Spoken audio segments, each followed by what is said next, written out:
Hello and welcome to Pandora's Box. This is Kalia. And today the topic of the talk is how your stories keep you stuck in narcissistic abuse. One of the most common questions victims of narcissistic abuse ask me is, how do I stop thinking about it? There are a lot of reasons we get stuck in ruminating about the narcissist and what he or she has done. Often the behavior you've witnessed is atrocious, even unforgivable, as you might see it. So we're not talking about the behavior here. We're talking about you. What can you do to stop this ruminating cycle of obsession and hyperfocus on the abuser and the abuse? We don't often think about how our stories keep us stuck. But this is exactly what happens. Everybody has a story. The story might go like this. He was having an affair with another woman for the past 3 years we were together. And every time I felt suspicious and asked him questions, he told me I was crazy and got really upset with me.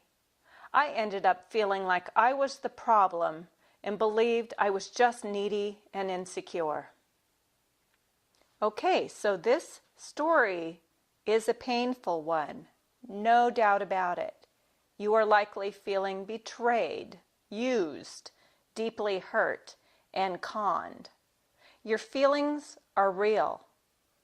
I acknowledge them, and you need to give yourself permission to feel the pain of this deep betrayal. Feeling the feelings is an important part of your recovery, but there is more. When we experience a traumatic event, our tendency is to tell people about it. This happened to me.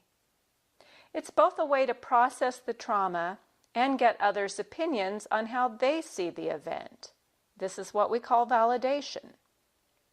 You might tell yourself, if you also believed that what he did to me was absolutely horrible, then it proves I'm really not going crazy. Often when with narcissists, they pull the crazy card as a way of denying responsibility and controlling your reactions to their behavior.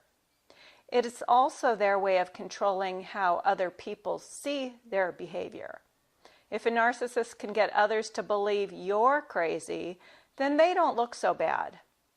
The tendency is to want to defend yourself to all those others who have heard the "you are crazy" story, but this doesn't help. People will believe what serves them the most. What is important is not what others believe, but what you believe. A minister once told me, "It's done unto you as you believe, so don't you believe it." We actually can choose what we believe. Are you going to believe your victim's story to the point where it continues to drive the dagger deeper into your heart every time you tell it to yourself or others?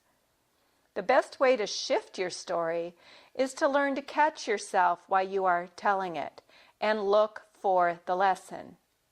We can learn something very valuable from every life experience, even the most traumatic and painful. So what did you learn from the experience? The story I told earlier about the woman whose significant other had been cheating on her for the past 3 years and made her feel like she was crazy when she communicated her concerns with him has an excellent lesson. This woman did not trust herself. She allowed the man she was with to make her feel crazy rather than align with her own intuitive knowing. She felt in her heart that something wasn't right. She was suspicious of him, and her suspicions proved to be true. What she can learn is to trust her intuition. She can learn that the part of her that knows something is not right is trying to communicate with her, and she needs to listen and follow through rather than going deeper into denial. This woman's responsibility in this situation is her own lack of trust in herself. Her trust in herself was trumped by her significant other's accusations of her. Of course, once she found out the truth, she realized her partner had been lying to her and manipulating her, and she feels very angry about this. But at some point, she has to take responsibility for her part by acknowledging that she knew the truth but was unwilling to own it. It was just easier for her to stay in denial. Her story can now change from, my partner was cheating on me for 3 years, and every time I said something to him about my suspicions, he made me feel like I was going crazy, to, I knew something was going on, but I refused to trust myself. Now, the first story makes her feel like a victim, but the second story gives her power. Why? Because she can do something about it. She can't do anything about who her partner turned out to be. She's powerless to change him and his behavior, but she does have the power to change herself, to begin building trust in herself and listening to her intuition. Changing the story to one that empowers you takes the emotional charge off the situation. It can be difficult to admit the deeper truth to yourself, but the truth is what sets you free. This is not about blaming yourself in any way. There's a huge difference between self-blame and self-responsibility. With self-blame, you are saying, it's my fault that he had the affair because I wasn't enough. Or you might say, it's my fault because I didn't trust myself. When you are self-responsible, you are saying, what he did was terrible and I can't change who he is, but I do have the power to change me, to listen to my inner voice and trust myself. We can't go back and change the past, but we can surely change how we do things in the future. And we can also change how we view the past.